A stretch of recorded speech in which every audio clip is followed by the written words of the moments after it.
Então, pessoal, bem-vindos à nossa quarta aula sobre o Pico SDK, aqui na nossa série Desvendando o Pico SDK. Nesta aula, nós vamos aprender agora a utilizar um dispositivo de entrada e, a partir dele, acionar um dispositivo de saída. Para isso, aqui a gente já está com um projeto aberto, com a estrutura básica. Então, assim como a gente aprendeu na última aula, a gente vai aqui definir as nossas variáveis. Para esse exemplo, a gente vai utilizar aqui um botão para receber a informação e o dispositivo de saída vai continuar sendo aquele nosso LED. Então, eu vou definir aqui o pino do nosso LED, eu vou ligar a cor vermelha novamente no pino 11. E o nosso botão, eu coloquei ele aqui no nosso pino 10. Então, aqui eu vou colocar eu vou chamar ele de BTN e vou colocar aqui no pino 10. Lembrando que os exemplos, eles vão estar disponíveis no nosso repositório do GitHub com o link aqui na descrição. Certo? Então, aqui eu já defini os nossos pinos, ok. Agora, nós vamos definir as variáveis. Nós vamos definir como esses pinos eles vão se comportar. Então, aqui primeiro, vamos começar com o GPO init para inicializar o pino dos nossos dispositivos. Então, primeiro, eu vou aqui inicializar o pino do nosso LED, que é o vermelho.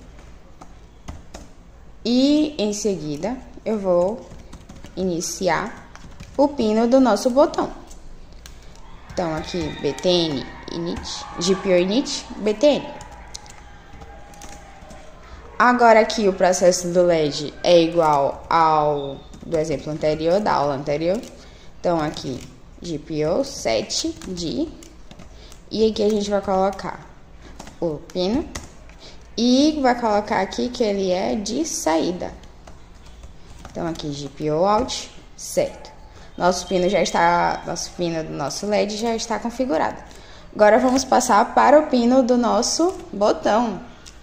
Para isso, a gente também vai configurar aqui o GPO set de.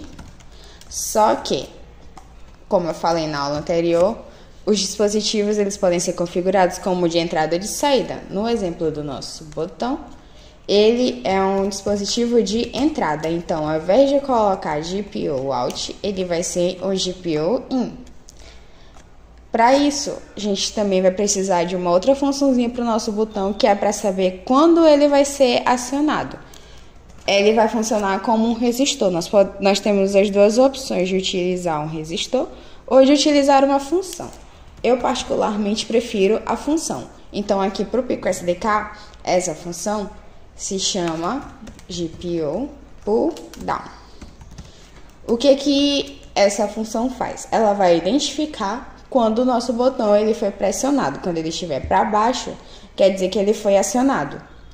Então, eu vou colocar aqui o nosso BTN também. E agora o nosso botão está configurado também. Para o próximo passo, a gente já vai incluir aqui dentro do loop.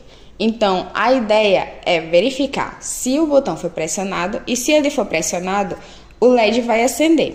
Então, para isso, a gente precisa de uma estrutura condicional. Para isso, a gente vai utilizar a estrutura padrão da linguagem C, aqui o if, e juntamente com ela, a gente tem uma função para verificar o estado do nosso botão. Essa função se chama GPO get, que é ela que vai ser responsável por pegar o estado do nosso botão. Então, aqui, no caso, ela retorna verdadeiro ou falso. Ela vai retornar verdadeiro se ele estiver pressionado, que é o caso do pull down, ou falso se ele não estiver pressionado. Então, o nosso if, por padrão, ele verifica se é positivo, assim como o while. Então, quando eu estiver utilizando essa função, eu não preciso colocar aqui comparando com 1 ou com 0, a não ser que eu queira comparar com o falso. Aí eu preciso colocar aqui com 0. Mas se eu quiser comparar, caso ele esteja positivo, eu só preciso colocar aqui a função. E a partir disso eu vou colocar aqui o que eu quero que seja feito.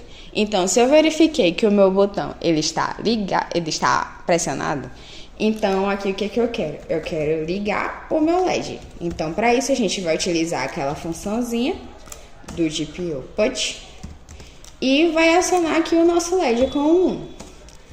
Depois eu vou dar um tempinho, porque esse LED foi acendido. Eu vou colocar aqui um Sleep MS de 500. E depois disso, eu vou aqui e desligo o meu botão. Meu botão não, meu LED. Então, eu venho aqui, coloco o vermelho novamente e dou um 0 aqui para ele desligar. Então, com esse códigozinho simples, a gente pode já acionar o botão e a partir dele a gente pode ligar o LED. Tá, mas e se eu não quiser, se eu quiser colocar uma funçãozinha também para garantir que caso aquele botão não esteja pressionado, ele não faça nada. Então, eu posso colocar aqui que caso o meu botão ele não esteja pressionado, eu deixo o LED forçadamente desligado. Então, eu vou copiar aqui o trecho de código que eu vou deixar o botão, o LED vermelho desligado. Então, com essa estruturazinha simples, a gente tem aqui que quando o nosso botão ele estiver pressionado, ele vai acender o LED por 500 milissegundos. Depois ele vai desligar o LED e assim ele vai continuar o loop. Caso esse botão ele não esteja pressionado, ele cai aqui nessa outra condição e só deixa aquele LED desligado. Agora eu vou compilar aqui o projeto. Aqui a gente espera ele compilar linha por linha. Ele também vai verificando o CMake. E assim que tiver tudo pronto, ele vai dar aqui o OK, que foi terminado as tarefas. E eu já posso colocar aqui o meu código na placa. Então, carreguei aqui o código na placa. Quando eu pressionar o botão, o LED vermelho vai acender. Então, essa segunda aula foi isso. A gente aprendeu na aula anterior como ligar um dispositivo de saída. E nessa a gente aprendeu a como receber uma informação e ativar um dispositivo de saída qualquer.